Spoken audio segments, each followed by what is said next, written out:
سڵاو ئازیزان، بەرنامەی ئەم جارەمان لەسەر ژینگەیە. ژینگە هێندە بابەتێکی گرنگ و دەوڵەمەندە، هەرگیز ناکرێت لە بەرنامەیەکدا ئاور لە هەموو لایەنەکانی ژینگە بدەینەوە. بەڵام هەوڵ دەدەین چەند بابەتێکی گرنگ لەم بەرنامەیەدا بخەینە بەر باس. تەندروستی هەمومان پەیوەستە بە ژینگەوە، بۆیە پێویستە هەر هەمومان هاوڕێی ژینگە بین. ژینگە پارێزیش بەشێکە لە وڵات پارێزی. بەم ڕێپۆرتاژە دەست بە بەرنامەکەمان دەکەین.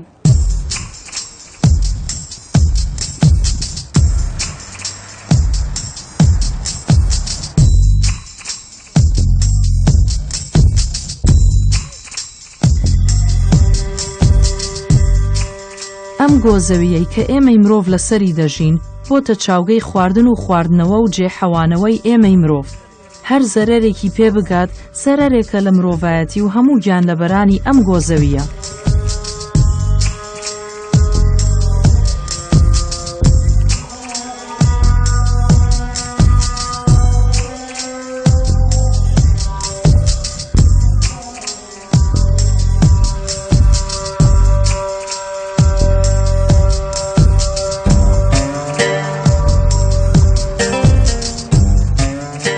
کوردستانیش بەشێکە لە ژینگەی ئەم گۆزەویە. گەر ئاو و هەوای هەر وڵاتێک تێک بچێت سەرەر دەگەیەنێت بە مرۆڤەکانی ئەو وڵاتە بە شێوەیەکی ڕاستەوخۆ. لە هەمان کاتدا کاریگەری لەسەر ژینگەی گۆی زەویش دادەنێت. لێ کۆڵینەوە زانستیەکان ئەوەیان دەرخستووە کە ئاوی سەر زەوی بەرەو کەمبوونەوە دەڕوات. لە کوردستانیش ئەو ڕاستیە بە ئاشکرا هەستی پێدەکرێت. بەڕێستان ڕەوشی ژینگەی کوردستان چۆن دەبینن؟ ڕەوشی ژینگەی بێگومان ئەبێ ئەو ڕاستیە بزانین زۆر شار هەبوو لە جیهانە بە شارە پاکەکان ناو ئەبرات. بەڵێ شار هەیە ینی لە جیهانە یەکێ لە شارە پاکەکان. ئەمڕۆ یەکێکە لە شارەکانی عالم. بۆ نمونە شاری بەغا یەکێک بوو لەو شارانەی کە بە دارالحکمە بە چەندەها ناوی جیاواز بەسەر شاری بەغا دابڕابوو. ئێستا بە پێی پێوەری با بڵێن زانکۆی یالا کە ئەمە زانکۆیەکە سەرپشکە بۆی هەڵسەنگاندن کات بۆ ڕەوشی ژینگەی وڵاتەکان، ڕەوشی ژینگەی وڵاتەکان و پایتەختی وڵاتەکان و هەروە زانکۆی کۆڵۆمبیا. ئەمە دوو زانکۆن لە ڕێی ینی با بڵێن بەرنامەیە کە پێوتێت Environmental Performance Index. بە کوردەکەی ئایا چەند کاروباری با بڵێن ژینگەی بە شێوەیەکی تەندروست بەڕێوە چووە. بیندراوە ئەمە چوارەم ساڵە پایتەختی عێراق کە ئێمە بەشێکین هەرێمێکین لە عێراق دواپیستین وڵاتی جیهانی ئەتیبارەکرێت کە مەخۆی لە خۆیان کارەساتە. بەڕێستان باسی پەروەردەشتان کرد، بەڵام ئەم پەروەردەیە لە کێوە دەست پێ بکات؟ لە خۆمان، لە دەسەڵات، لە میدیا، لە قوتابخانەکان کێ دەبێت بیر لەوە بکاتەوە کە ژینگە بە شێوەیەکی جوانتر بپارێزرێت؟ ئێستاکە ئێمە لە واقعەکان ئەبێ هاوڵاتی ئەبێ ڕێکخراوە ناحکومیەکان بێن شەڕ لەگەڵ حکومەت بکەن هەتا بیر و خەمخۆری هەبێ بۆ پاراستنی ژینگە. چونکە بە واقعی ینی بەفعلی ئەم واقع لە واقعی ئێمە بەدی ئەکرێت. ئەبینین حکومەت ڕاستە ینی دەستەی ژینگەی هەبوو، وەزارەتی ژینگەی هەبوو، وەزارەتی ژینگەی بچکۆلە کردەوەکردی بە دەستەی ژینگە. کەواتە ئەمە دەلالەتە خۆی لە خۆیان دەلالەتە بۆ ئەوەی کە ینی ئەو بایەخ و ئێحتیمامە لەلایەن حکومەت وەکو پێویست نییە. سەوزایی زۆر کەمە بینین لە کوردستان، چۆن بتوانین زیادی کەین؟ بەڵێ بێگومان ئەمەش لە ڕاستیا پرسیارێکی زۆر بەجێیە. ئێمە کاتێک کە باس لە سەوزایی ئەکەین ئەبێ ئەو ڕاستیە بزانین کە سەوزایی یا ڕووەک بە شێوەیەکی گشتی بەشی بنەڕەتی هەموو سیستمێکی ژینگەیە، یعنی پێکهاتەیەکی زیندوی هەموو سیستمێکی ژینگەیە. ئەگەر بپرسی بۆ پێکهاتەی بنەڕەتی هەموو سیستمێکی ژینگەیە چونکە تەنها ڕووەکە کە ئەتوانێت لە کۆمەڵێ پێکهاتەی زۆر سادە کە ئاوە کە دۆمۆکسیدی کاربۆنە لەگەڵ تیشکی ڕۆژ دوو پێکهاتەی دروستبوونی ژیان و بەردەوامی ژیان بۆ ئێمە دروستکات. ئەو دوو پێکهاتەش بریتیە لە ئۆکسیجین و لە شەکری گلوکۆز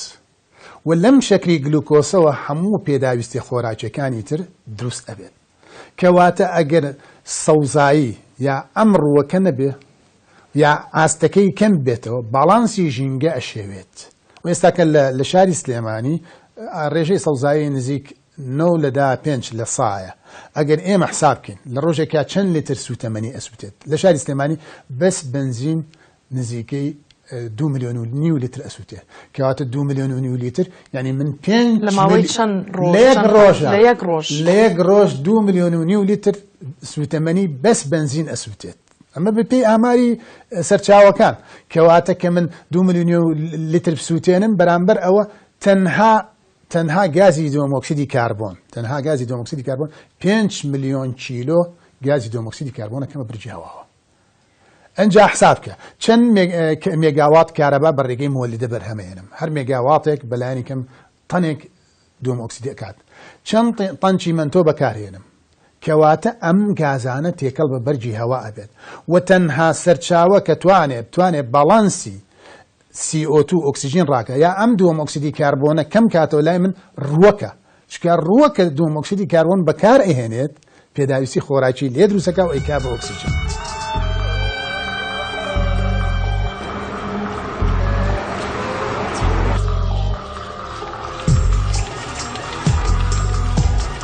کاکشوان ئێوە شارەزاییتان زۆرە لە ژینگە و لە پاراستنی ژینگە ئەتوانیت هەندێ باسی کارەکانی خۆتمان بۆ بکەیت؟ تەبەن ئێمە وەکو ژینگە وەکو ستافێک کارەکەین کارەکانمان کاری شخصی نییە کارەکانمان وەکو گروپ کە خۆشبەختانە کۆمەڵێک کەسانی دڵسۆز لە بواری ژینگەدا لەم فەرمانگەیە و لە دەستەی پاراستن و چاکنی ژینگەدا کۆبۆتەوە بە ئامانجی پاراستن و چاکنی ژینگە لە هەرێمی کوردستاندا بەم شێوەیە ئێمە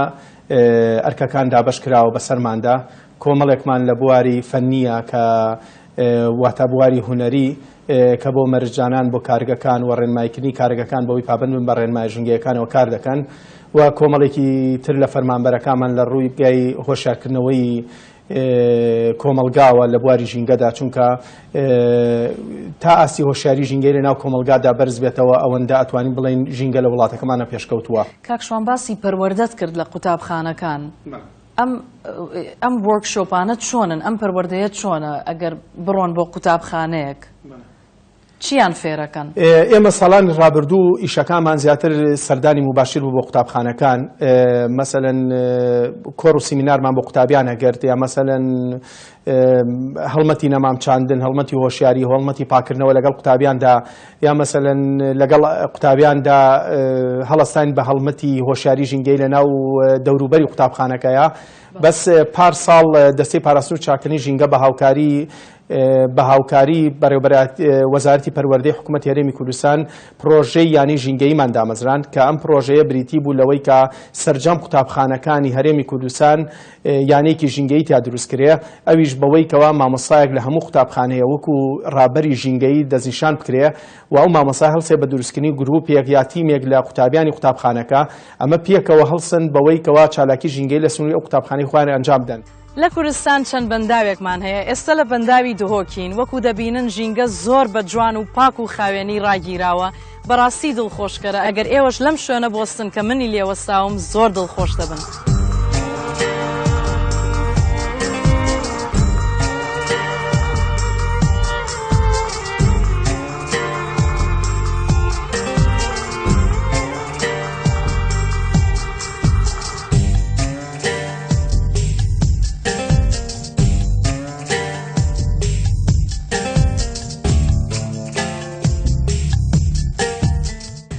کاکە باڵ هەتا چەند ئێوە گرنگیتان داوە بە ژینگە؟ طبعا ئەم دەستخۆشیە هەوات گەین چوپیخانێ و تەلەڤیزیۆنا ڕوودا و کو ئەف بابەتێ زۆر گرنگ و هەستیار هەڵبژارتی بوو vê خەلەکێ ژینگە بابەتێکی زۆر گرنگە جیهان و ئەڤ رو هەمی پێوەت مژیلن ئەگەر سەحکێ gelek mu'temer û konferansê cîhanî ser jîngehê têne kirin. Em wek Kurdistan giştî welatekîn rojhelata navîn da jîngeh heqîqeten wekî pêwîst giringî pê nehatiye dan. Biz bi rêstan witan giringî bi pê pêwîst nedrawe bi jînge, yanî çî zêtir bikret? Dirist e. Li çî buwarek giringî pê nedrawe? Wekî me gotî em ê pêngavê êkem da em şên bêj, em xwasa hesab bikein. Herçend em li parêzgeha dûkê bi xweşhalî ve. Em bêjîn em seranserî Iraqê û Kurdistanê jî em baştirîn. Wanî kawdanê بۆچی باشترن کاودان پاقشکردن خاوێنکردن یان کۆمکردنا زبل و خاشاکی یا گلێشی و هەبوونا کارگەهێت ڕیسایکلین ما بتونێ کارگەی ڕیسایکلینگێتین کارگەهێت جێکجداکردنا زبلی کو دبێژنێ ئەف کارگەها زۆر ئەکتیڤ و زۆر کارتێکەرن بۆ هەندێک و شێوەیەکی زۆر زانستی و تەکنەلۆجیێت سەردەمیانە چارەسەریە بابەتی گلێشی بێتەکردن ji ber hindê çimkû me tinêteyn ev prosel defme prosa paqişkirinê an xawînkirina bajêrî proseyeke ên tu şê bêjî wekî xûlekê yekî dewrek saykileka kamil e dewreka kamil e dest pê diketin komkirina zibl û xaşakî ber derê malê xelkê û neqilkirin an veguhastin transportation piştî hîngî چارەسەرکردن زۆر گرنگە ئێمە ڕێپۆرتاژیشمان کردووە لە ئەوروپا خەڵکەکان لە ماڵەوە جیایەکەنەوە سێ وەکو کۆنتەینەریان هەیە لە ماڵ کارتۆن بەجیا خۆڵ و خاشاک بەجیا باخچە و خۆڵ و خاشاکی باخچە و ناومەطبەخ بەجیا ئەوە ناکرێت ئێمەش سیستەمێکی وامان هەبێ لە کوردستان یا درستجی ئەڤەیە وەکی هەوا کارەمکردی گوتی درست ئەوە فەرزکردن یان جێکجداکردنا زبلی بەردەرێ ماڵان دەست پێ بکەتن بەر هەندێ گوت ئەم هێشتا ئەمێت قۆناغی دەست پێکێدا ji ber ku em heta nûke neşiyayne xelkê xwe mecbûr bikin ku ew sê satila danin hawiyet gilêşî yan çara danin wekî dewletê Ewropî pêşkeftî me plan heye danîn کاکەواو ئەگەر بۆ نمونە یەکێک زبلی خۆی بەتاڵ کات بۆ سەر شەقامەکان من چەند جار بینیومە تەپڵەکی جگەرەکانیان جامەکانیان دەکەنەوە و ئەیڕژنە سەر شەقامەکان یان قاغز فرێدەدەن یان پلاستیک فرێدەدەن سزایەک هەیە بۆ ئەو مەبەستە ئێوە چی دەکەن واللهی حتی نوکە طبعا ئەگەر تو بچە یاسا و تعلیمات و قوانین سزایە هەیە بەس ئەم تطبیق ناکەین بەڕاستی چونکو ئەم نزانین دەبێت چ شێوە ڕاست حتی نوکە دب شێوە ئەم خەرکی سزا ji ber ku ev divêt ji mara trombêlê tu bigirî û bideye rêveberiya hatin û çûnê یعنی سزا هەیە ihtimale hey ne wallah em nakeyn heqîqeten em tenfîz tatbîq nakeyn divêt em tatbîq bikin bes em karê propagandê yan tewiyê radîn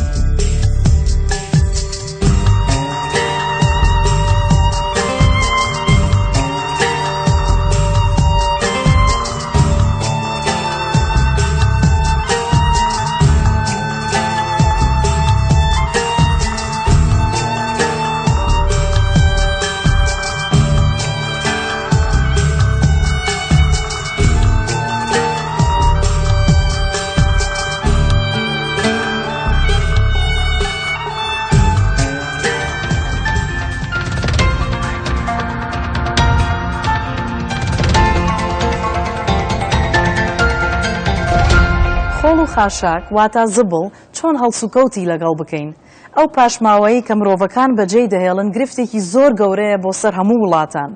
چۆن بتوانین کەمی بکەینەوە و چۆن بتوانین بە جوانترین شێوە لە ناوی بەرین چەند لایەنێکمان لە کوردستان بینی با بزانین لە ئەوروپا چۆن هەڵسوکەوت لەگەڵ خۆڵ و خاشاک دەکرێت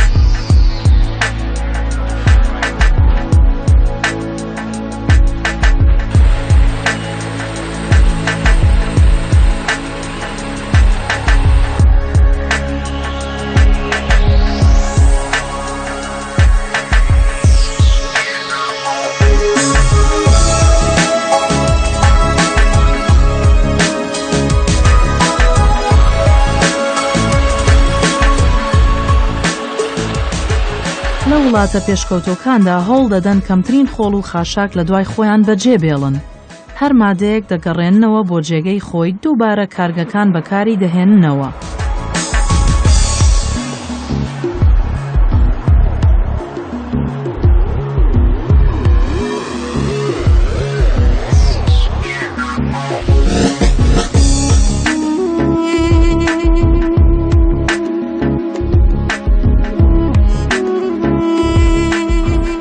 شوشە لە سۆپەرمارکتەکان پارەت لێوەردەگرن لە بری شوشەکان ئەو کاتە بە ناچاری دەیبیتەوە بۆ سۆپەرمارکتەکە بۆ ئەوەی پارەکەت وەرگریتەوە خۆت ناتەوێ فڕی بدەیت تەنها ئەو شوشانە فرێدەدەنە ناو کۆنتەینەرەکانەوە کە پارەیان پێی نەداوە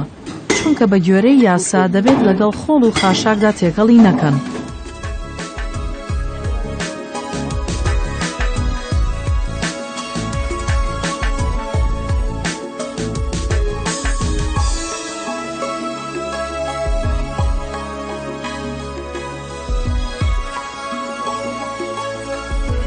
ئێرە سەر بە شارەوانی کەستریکەمە خەڵکی دێت بۆ ئێرە بۆی شتەکانی فرێدا بۆ نمونە ئەگەر تەلەڤزیۆنێکت شکا بێت و بتەوێت فڕیدەی یان کۆمپیوترێ ڕادیۆیەک ئەتوانی بیت لێرە فڕیدەی ئەم کۆنتەینەرە بۆ شتی ئەلکترۆنیکە بەڵام چەندین کۆنتەینەری ئاوایان هەیە اینجا با بزانین خەڵکی دێت لێرە چی فرێدات و ئەم شتانە بۆ کوێڕۆن.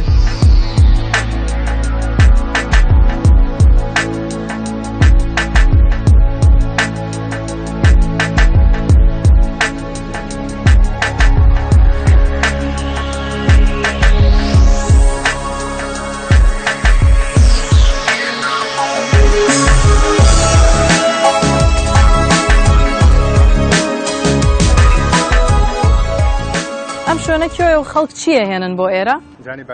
ئێمە سەر بە شارەوانی کاسریۆکەمین هەر کەسێک لە شارەوانی ئێمە بژێت پێناسەی خۆی هەیە پێشەوەی بێتە ژوورەوە پێناسەکەی دەکاتە ناو ئامێرەکە و دەرگای ئێری بۆ دەکرێتەوە ئەو کەرەسە خۆڵ و خاشاکانەی دەهێنن بۆ ئێرە بۆیان نییە لەگەڵ خۆڵ و خاشاکی ماڵەوە تێکەڵی بکەن و لە بەردەم دەرگای ماڵی خۆیان دایبنێن شارەوانی شارەکەمان و هەموو شارەکانی دیکەش شوێنێکی ئاوایانەیە بۆ ئەوەی خەڵکەکە خۆیان ئەو شتانە جیا بکەنەوە و خۆشیان بیهێنن بۆ ئێرە ئەمە وای کردووە کە ژینگە هەنگاوێک بچێتە پێشەوە. ئەبینم کۆنتەینەری زۆر لێیە چی تایە و خەڵک چیە هێنن؟ ئێمە 20 کۆنتێنەری جیاوازمان هەیە لێرە دانەیەکیان بۆ پاشماوەی باخی ماڵانە وەکو لق و گەڵای دارەکان و دانەیەکیان تایبەتە بە پاشماوەی گەورە وەکو تاخمی قەنەفە و کەنتۆر و ئەو شتانە جێگەی ئاسن جیاوازە هەروەها کۆنتەینەرمان هەیە تایبەتە بۆ مادانەی کیمیاوین بۆ دار و تەختە دوو کۆنتەینەری جیاوازمان هەیە ئەو تەختە و دارانەی بۆیە خێم پێوەیە بە جیادا دەنرێت و ئەوەی تەختە و دارە و بۆیە و سپرتۆی پێوەنیە بە جیادا دەنرێت کۆنتەینەرێکیان تایبەتە بە پاشماوەی ئەسبێست خۆت دەزانیت ئەسبێست ژەهراویە و زەرەری بۆ تەندروستی مرۆڤەکان هەیە ئەیکە خەڵکی شتێنن بۆ ئێرە پارەیان لێ وەرەگرن گرانترین پاشماوە ئەسبێستە جیاکردنەوە و لە ناوبردننی پارێکی زۆری تێدەچێت هەروەها پارەشیان لێوەردەگرین بۆ لە ناوبردننی مادە کیمیاویەکان خەڵکی بۆی هەیە چەند تەن بێنێت جیاوازە بۆ نمونە پاشماوەی باخەکان ئێمە دەیکەینەوە بە پەین و سوودی لێوەردەگرین چەند زۆر بێنن بە خۆڕاییە بەڵام بۆ پاشماوەی بینە هەتا 1 مەتر سێجا بە خۆڕاییە گەر زیاتر بێت دەبێت پارە بدەن ئەی پاشماوەکان لێرەوە بۆ کوێ دەڕوات دەوەستێتە سەر مادەکە زۆر لەو مادانەی بۆمان دێن دەنێرێتەوە بۆ کارگەکان و دووبارە سوودیان لێوەردەگیرێتەوە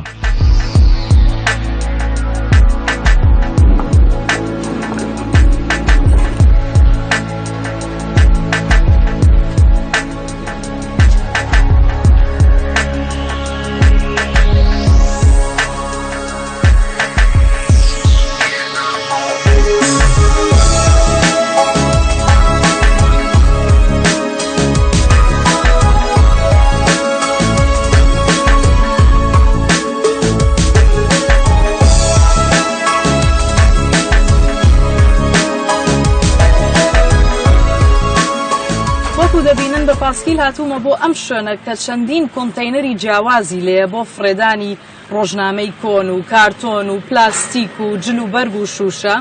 لە هەموو شار و گوندێک لە هۆڵەندا چەندین شوێنی وای لێیە بۆ فرێدانی ئەم شتانە ئەمەش بۆ ئەوەیە چکە ئەم شتانەی کە لێرە فرێدەدرێن نابێت تێکەڵی خۆڵ و خاشاکی ماڵان بن منیش چەند شتێکم هێناوە لە جل و بەرگ و شوشە و پلاستیک لێرە فڕی دەدەم وەکو ئەو هەموو خەڵکە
لە وڵاتانی ئەوروپی زۆر گرنگیان داوە بە دار و درەخت. وەکو دیارە لەم شارۆچکەیە سەوزی و ئاو و دار زۆرە.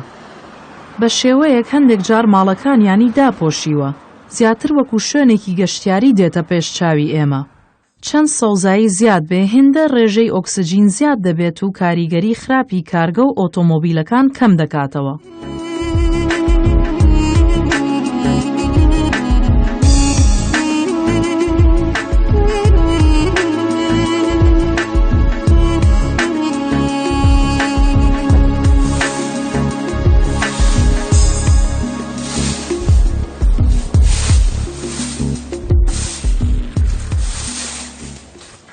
ئەم کاتت باش ئەبینم خەریکی باخەکەتی بەڵام پاشماوەکەی زۆر زۆرە چی لێەکەی دوایی ئەمە پاشماوی باخەکەمە دوای دەیخەمە ناو کۆنتینەرە سەوزەکە کاتێک پڕ دەبێت دەیکەمە دەرەوە چونکە ئەمڕۆ سێشەمەیە شارەوانی دێت دەیبات. دوو سەلەتان هەیە لە باخەکەتان سەلە سەوزەکە بۆ چی و چییە؟ کۆنتینەرە سەوزەکە بۆ پاشماوی باخ و پاشماوی سەوزە و میوە و خواردنە دەکرێت شتی دیکەشی تێکەڵ بکەم ئەمە دەکرێت بە پەین بۆ دار و درەخت. ئەی سەل لە ڕەشەکە کە لە باخەکەیە چکەوتت سەوزێک و ڕەشێکتان هەیە ئەو ڕەشە بۆ چی بەکاری دەهێنن چی تێیەکەن؟ سەل لە ڕەشەکە بۆ ئەو شتانەیە کە ناتوانین جیام بکەینەوە. پابەندی بە جیاکردنەوەی ئەم خۆڵ و خاشاکە؟ بەڵێ پێم باشە وەکو دەڵێن ژینگەیەکی باش لە خۆتەوە دەست پێ دەکات کاتێک شتەکان لێکجیا دەکەم و هەستێکی خۆشم دەداتێ دڵنیا دەبم کە ژینگەکەم نەشێواندووە. زۆر ڕاستە باشە بەردەوام بە پاکردنەوەی باخەکەت تۆش دەتوانی یارمەتیم بدەیت گەر دەتەوێت فەرمەوە دەست باشە یارمەتیت ئەدەم بەس باخەکە هی خۆتە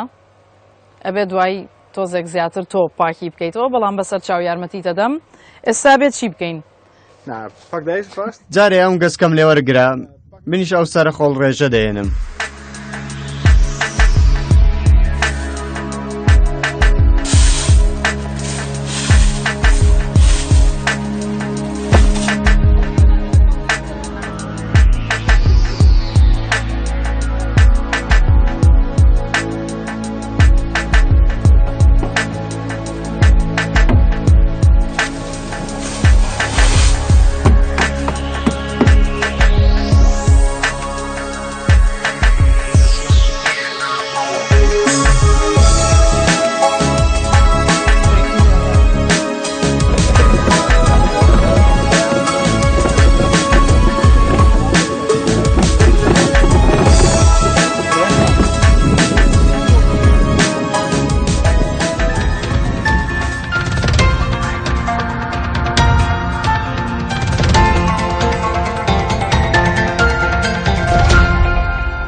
خۆڵ و خاشاکی هەموو دهۆک کۆ دەکرێتەوە لە تەنیشت ئەو کارگەین کە زبڵەکە جیا دەکەنەوە.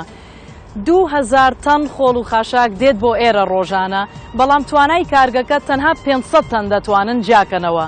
بۆیە هەموو ئەو زبڵەی کە دەمێنێتەوە لێرە ئەیخەنە بن عەرز و خۆڵی پیا دەکەن.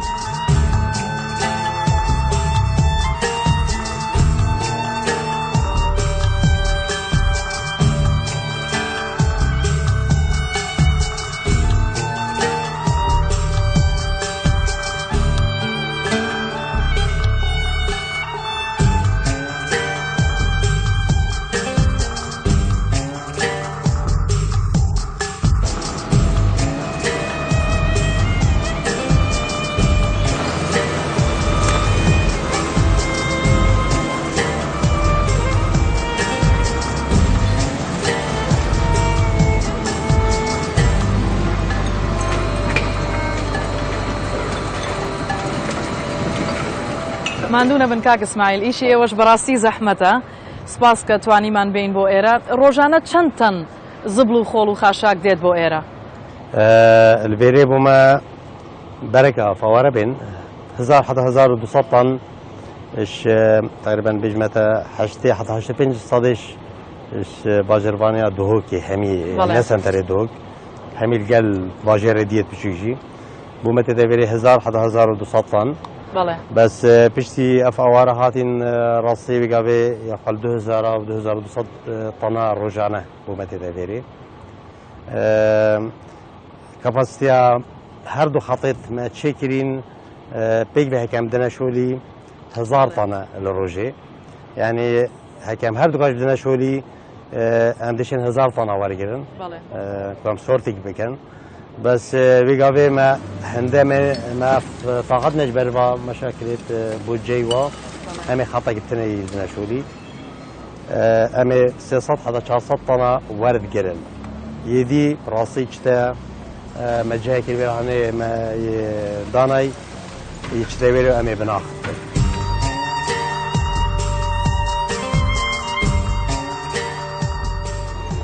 ینی یەکە مەرحەلە لێرەیە وەنیە ئەمە دێتێرە بەڵێ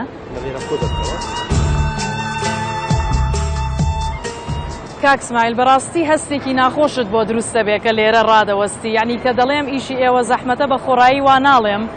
بۆچی سیستەمێکمان نییە لە کوردستان کە خەڵکان لە ماڵەوە بتوانن زبل و خۆڵ و خاشاکەکان جیا بکەنەوە بەم شێوەیە نێت بۆ ئێوە والله ئەمە زۆر محاولەمان کردیە و کتابشمان نووسیە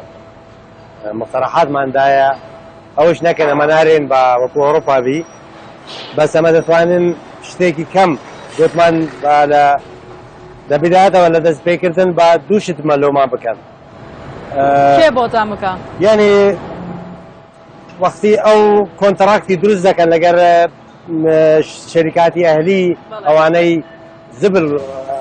گرێش خەر دەکەن و دەین نێرە گوتمە بە شتێکی کەم بکەن ینی دوو خواردن و گیا با پێکەوە بی ئەو گرێژی تر بە پێکەوە بی ئەوە بە تەمانە بە دوو شێوە جیا بکرێت بەس بە دوشوێ لە ماڵان مەبەست لە ماڵان بۆچی نەبوو ئەم سیستەمە بۆچی بەردەوام نەبوون وابزەم دەبی لە کۆنتڕاکتی نوێ ئەگەر بکرێت ئەگەر بکرێت کۆنتراکت لەگەڵ کێ لەگەر کۆمپانیای ئەهلینە ئەگەر ئەوەی داخل بکەن بەڕاستی شتێکی زۆر ئاسان لەسەر عملەکەی ئێمەش دەبی و واردەکەی ئێمەش زیاتر دەبێت کاک اسماعیل خۆڵ و خاشاک و زبلەکە دێت بۆ ئێرە بەم شێوەیە لێرەوە ئەڕوا بۆ کوێ چۆن جیایەکەنەوە ئەمە دوای دەچنە ناو مامەلەکە و پیشانتە دەدەن کاچی لەو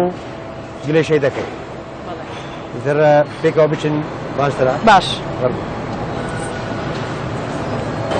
هەر عینەن شتە کاک اسماعیل دەڵێم لێرە چۆن جیاکرێتەوە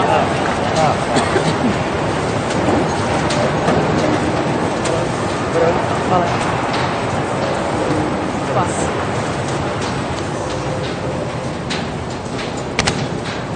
لێرە چۆن جیاکرێتەوە کاک اسماعیل ئەمە مەرحەلەی یەکەمە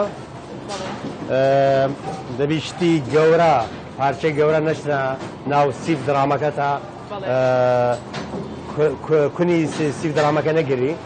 لێرە مەسەن پارچە قماشی گەورە ئەم مەرحەلەی یەکەمە هی دووەم نایلۆنی گەورەبی شتیوادێ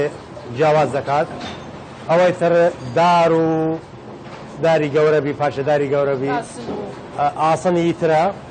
لە ئاخیری شوشە نابی بشتە ناو معمەلەکە تا کۆمپۆستەکەمان تێگەنەدا ئەمە یەکەم مەرحەلەیە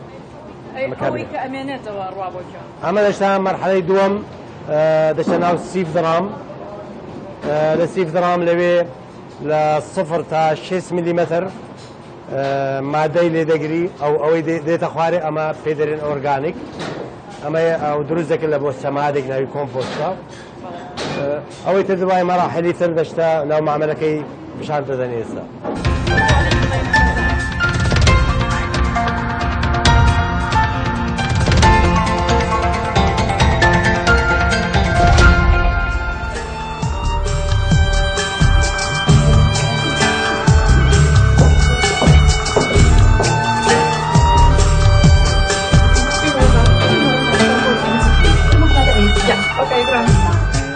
ئامانجی ڕێکخراوەکەتان چییە و هەروەها حەزەکەم بزانم کاری تۆ چییە لێرە؟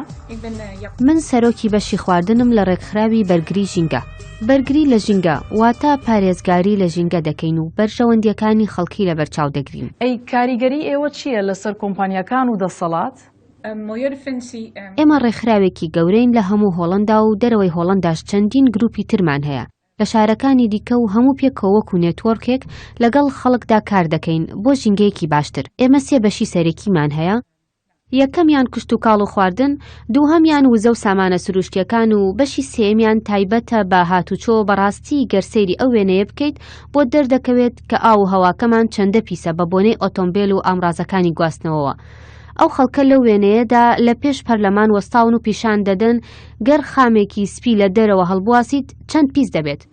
خەڵکێکی زۆرتان لەگەڵە، بەڵام چۆن توانیوتانە ئەم هەموو خەڵکە کۆبکەنەوە بۆی بتوانین کاریگەر بن لەسەر دەسەڵات و کۆمپانیاکان و هەروەها یارمەتی ژینگە بدەن؟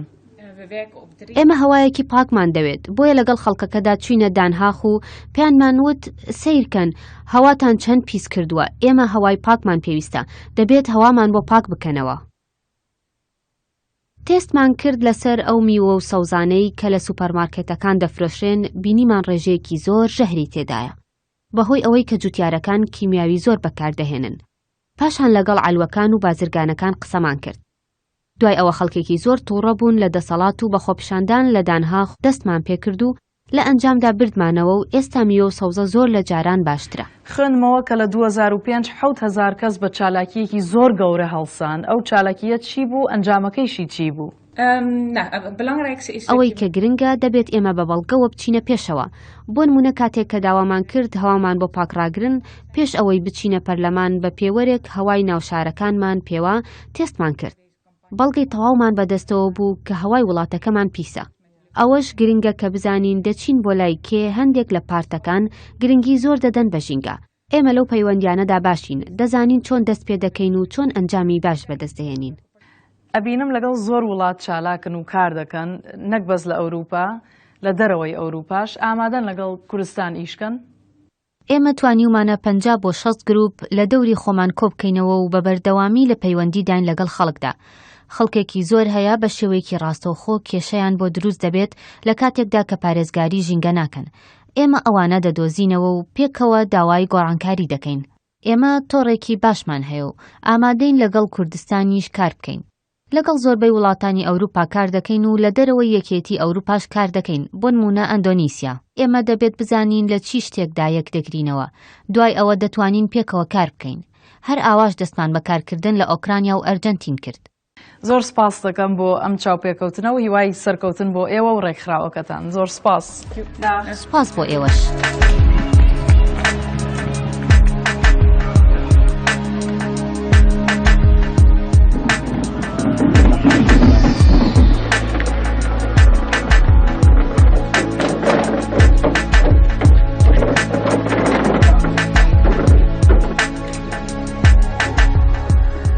بینیمان ئێستا کە چۆن مناڵێک و باوکێ هاتنەوە بۆ ماڵەکەی خۆیان سەر لە ڕەشەکەیان هێنایەوە کە هەموو هەفتەیەک شارەوانی دێت ئەیبات، وەکو دەبینین 3 سەر لەدانراوە، شینەکە بۆ کاغزە و ڕۆژنامەی کۆن،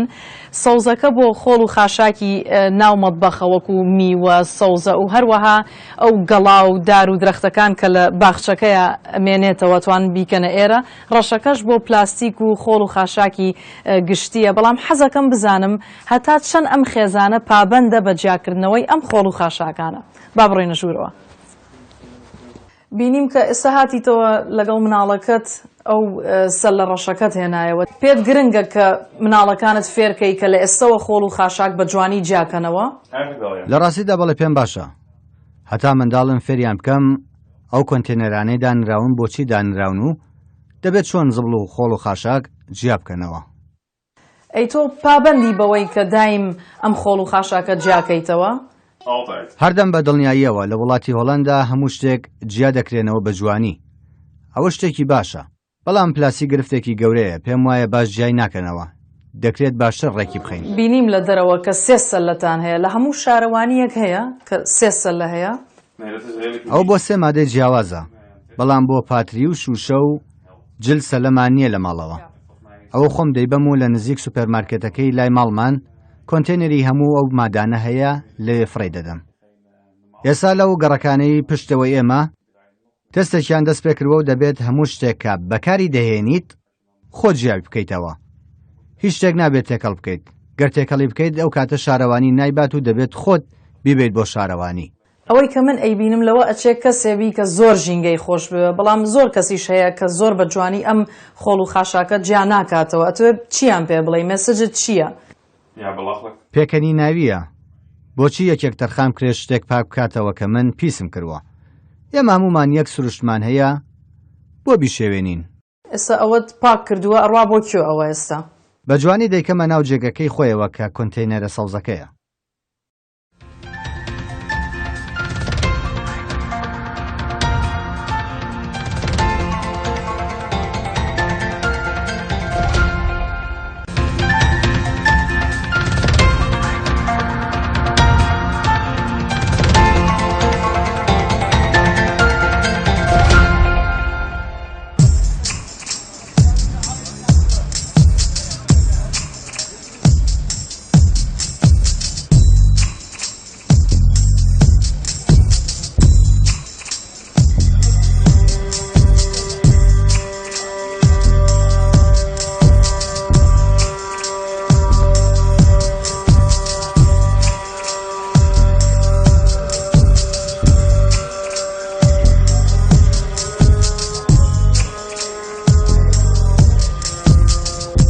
ئێستا لە بازاری کورانین لە شاری هەولێر زۆر بازاری وامان هەیە کە خۆشە بازاری تیا بکەی بەڵام هیچ پاک و خاوێن نییە لەگەڵ چەند کەسانی قساکەین بۆی بزانین هۆکارەکەی چییە و چۆن ئەتوانن پاک و خاوێن ڕایگرن ئەتوانین چەند پرسیارێکت لێ بکەین ئەڵێن بەڕێستان نمونەیین هەموو ڕۆژێک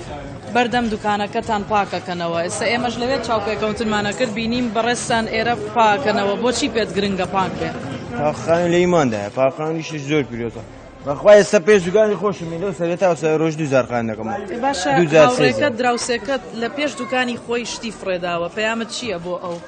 ئەو بەڕێزە کە ئێستا قسەمان لەگەڵی کرد ئەوەدا بەڵێ هەرکەس لە خۆی ڕاددەست پێ دەکات بۆ نمونەکە یەک دوو ئاوی هەبی لێرە باشترە نییە ئاوی بچوک بچوک هەیە دوورە ها ئەو سەوزەی ئەوێ لەو سەری ناگاتەوێن دەرێ ناگات لێرە فرێتدا ئەی بۆ ناینێنەنە ئێرە سەلەیەکیش بێن بۆ لای ئێوە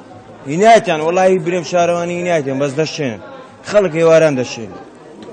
ڕازیت لە دەست ئیشی شارەوانی زۆر ئیشی باشیان کردێ وەڵی ڕۆژێ 2000 دێ خایەن دەکاتەوە بەس بەخوای ڕۆخۆم بەخۆشم ڕۆژێ 2000 خایەن دەکەم هێرە باشە شارەوانی ئەگەر ئەو برادرت ئەڵێت 4 جار دێن ڕۆژی بەڕێستان ئەڵێن 2 جار دێن ئەگەر بێن بۆ ئێرە ئەو هەموو ڕۆژە ئەو هەموو کاتە بێن پاکیکەنەوە ئەی باشە بۆ ئێرە هەر ئاوا پیس و پرت و بڵاوە وەڵا 5 دقیقە ڕاستە لەوەی لە گەرمی ئێستا واخایەن دەکەمەوە وەڵا 2 دقیقەوەرەوە چ خۆلیاتە هیچ پێوە دیار نییە ئەگەر ببینن یەکێ شت فرێداتە سەر شەقامەکان سەرجادەکان چی پێ دەڵێن کەس قسەی لەگەنا پێی ناڵیتەوە بەخۆی لێرە پاکیەکەیتەوە یەکێک بێت ڕێک تەق لەوێ شتێک فرێدا هیچی پێ ناڵی قەیناکە یعنی چەند لە تەلەڤیزۆن لەوانە ئاگاداری هاوڵاتیان بەس باوەڕ ناکەم شتە تا ناتوانێت گۆڕانکاریە بکەی خەڵکەکان وشیار بکەیتەوە ینی بۆ نمێ هاوڵاتێکی دەرەوە دێت تەمە شارەکە خاوێن و بەیان ئێستاوانە ئەو جیرانم خەڵکی تورکیە ڕوا بکە دەرێ لێوە هەندیە هەرکەس ئاوی خۆی باشە حەز ناکەی ئێمە شوەڵوان بین بەخۆ فرەت دەم نارم بەخۆشم فرەت دەم بەس خاوێن دەکەمەوە معدەت بەخوا خۆیان دەکەم و فرێت باش ئەگەر سەلەیەک هەبێ پێویست ناکە خاوێنی بکەیت ناوێ هەرکەس سەلەک لێرە نییە دادنێن برێم دانێ بەس دەشتێنن پەیامت چییە بۆ ئەوانەی کە ژینگە پیسەکەن داوە لە وڵاتیان دەکەم ژینگە چەندی خاوێن بی لە خۆمان باشتر لۆ سعاتی خۆمان باشتر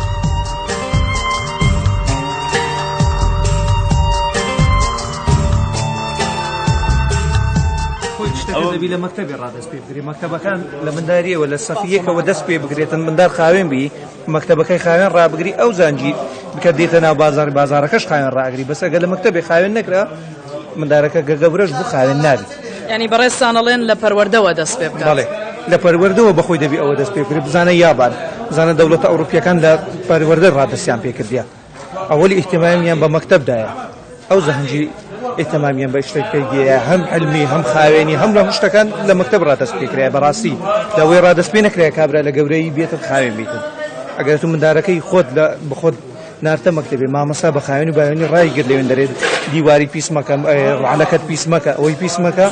مندارەکە خاوێن دەرەسی دێتەوە مارەش خاوێن دەرەسی یعنی هەندە معامل هەیە لە ناو شاری هەندە وچگوتنی سەهارە هەیە ڕعنەکە دووکەری هەیە ژنگەکەی پیس دەکاتن ژەهرە ئەوە هیچ فەرقی هێشتش ئەوە پاگشترا ئەمە هەندێک یەقەی ئێرە بگرین برێن ئێرە پیسە و ئێرە ئەو هەیە ئەمە کەشمان هەیە باشە هەندە معمەل هەیە ئەنعامچەوە لە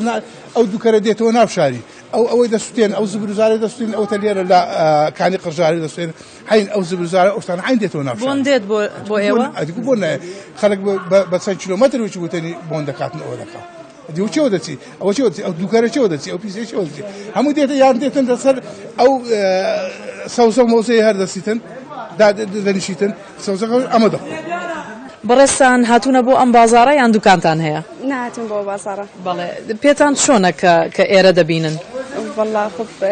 هەستێکی خۆشم هەیە لەوەی کە مەجۆرتان بازارەکەیە بەڵێ مە بەسمان بازارەکەیە کە دەیبینی بە شێوەیەکی گشتی پێت پاک و خاوێنە والله پاک و خاوێنە والله ئاردەکە هیچ خاوێن نەبوو ئەوەی کە دیتمنە والله کێشەت بینی لە ڕۆیشتن ئەرێ والله ئەرێ والله بینی بەڵێ ئەی پێت چۆنە ئەو کەسانی کە ژینگە ناپارێزن کە خۆڵ و خاشاکەکانیان فرێدەنە پێش دوکانەکەیان بۆ خۆیانە بەس بۆ هەموو خەڵکە هەر کەسە و جێی خۆی بەردووکانی خۆی زۆر پیس بوو زۆر پیس بوو کەسە و جێی خۆی دێ بەخاوێن کاتەوە بەڵام هیچ جوانە بوو لێرە بەڵێ هەرچی دیتم زۆر پیس بوو ئەی پەیامت چییە بۆیان وڵا بەزەوەی کە خەڵک بۆ خۆیەتی پاک و خاوێنی بۆ سلامەتی خۆیەتی ئینسان بۆ خۆیەتی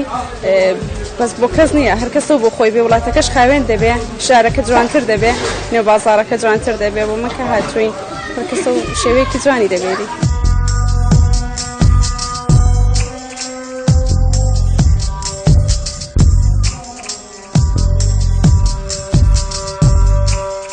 ئێرە زۆر پیس و پۆخڵە ئێوە پێتان چۆنە وەڵی پیس پۆخڵە بەس بەو شێوەش نییە خەڵک باسی دەکات بەڕێیم ئەمە بەو شێوەیە نییە ئێ باشە ئەو سەر عەرزە و ئەو پێش دوکاندارانە یعنی بڕۆ لە دلی لە بۆمبایە لە کەرکەدەی دەڕۆی هەر وڵاتێکی زبری لێ ڕاستە بەو شێوە نییە بەس باش زبلی لێ بەڵام ئایا ئەو زبلە لەکوێ لە ناو سەلەدانراوە یان لە پێش دوکاندارەکان پێ سار پێش ئێستا زۆر باشترە ئێستا منیژی قڕعکم دایت کاک نەوزادی ڕەنگە بشبینی دەشزانی بە شارەوانیشمان گوتیە عیلاجی هەیە مەسەلەن دەستکە ئەو سەلانە بستە زبرەکە دەستە سکە دەڕوا وەچی دووبەی مەسەلەن زبرەکە ئێواران دێ سەعب دەکا ئاوی گەورەیە دێدەی باو نەمۆزەفمان دێ و نەمانگانەمان دێ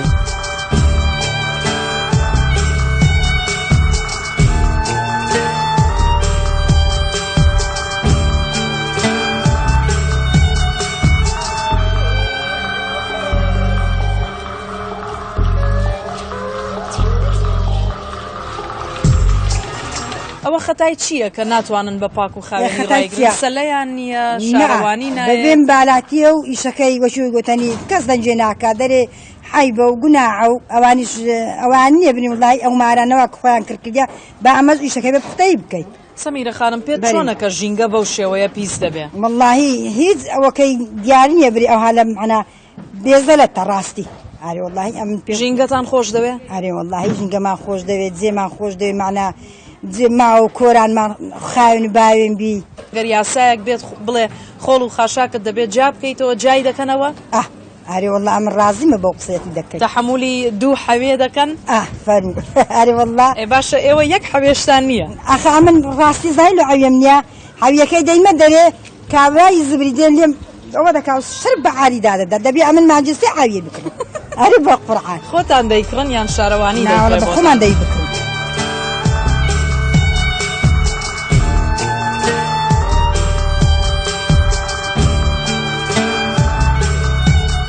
ئێوە ژینگەتان خۆش دەوێ بەڵێ زۆریش چی دەکەن بۆی ژینگە بپارێزن وڵا حەز خاوێنی باوێنی دەکەین حەز ناکەین یعنی کۆڵان پیس بیتن جۆگا و پیس بین یعنی لە خۆمان خۆشە خاوێن بیتن وەنیا کوردستانەکەمان حەز دەکەم خاوێن بیتن بەڵێ ئێستا بینیم سەلەیەکتان داناوە حاوێتان داناوە هەر یەک سەلەتان هەیە نەئالێ زۆری شەیتم بلا حەلاگەیە عنی وەچی کەمی تێبوو دەینمە دەرێ بەس حاویەکەی نابەمە دەرێ لەبەڵ زبردان و شتی دێن تێی هەرەدەن دەشکێنن وەچی یعنی نیوە دەبی فڕێک دەمە دەڵێ سبر دێتن دەی کیسەکەی دەرهێنی پێم شتێکی سەیرە زۆر کەس گلەی ئەوواکە کە حاویەکان سەلەکان دەبەن یان ئەیشکێنن هی ئێوە شکاوە پێشتر بەڵێ وڵا زۆر خەڵک بۆ وا دەکا سوانم ئەوانەی دەگەڕێن عنی وەچی زبلەکەیان بەتار کراس حاویەکەی لەسەر ڕافڕێ دەدەن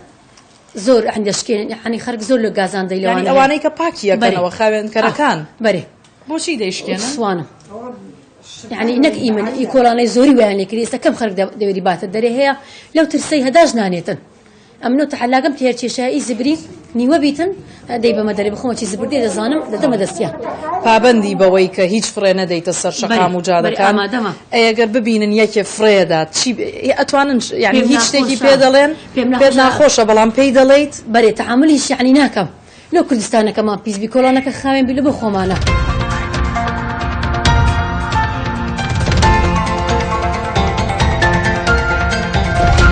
ژینگە پارێزی لە خۆشەویستی وڵات و سروشتەوە سەری هەڵداوە لە هەر وڵاتێک پارێزگاری لە ژینگە بکرێت بە مانای ئەوە دێت کە ڕادەی ڕۆشنبیری خەڵکی ئەو وڵاتە بەرزە زۆر کەس وەکو پێوەرێک لی دەڕوانێت لەم بەرنامەیەدا تیشکمان خستە سەر لایەنێک لە ژینگە بە هیواین هەموو پێکەوە ژینگەی کوردستان بپارێزین ئازیزان گەیشتینە کۆتایی بەرنامەکەمان سپاسی تایبەتیمان هەیە بۆ هۆتێل کریستاڵ هەر شاد بن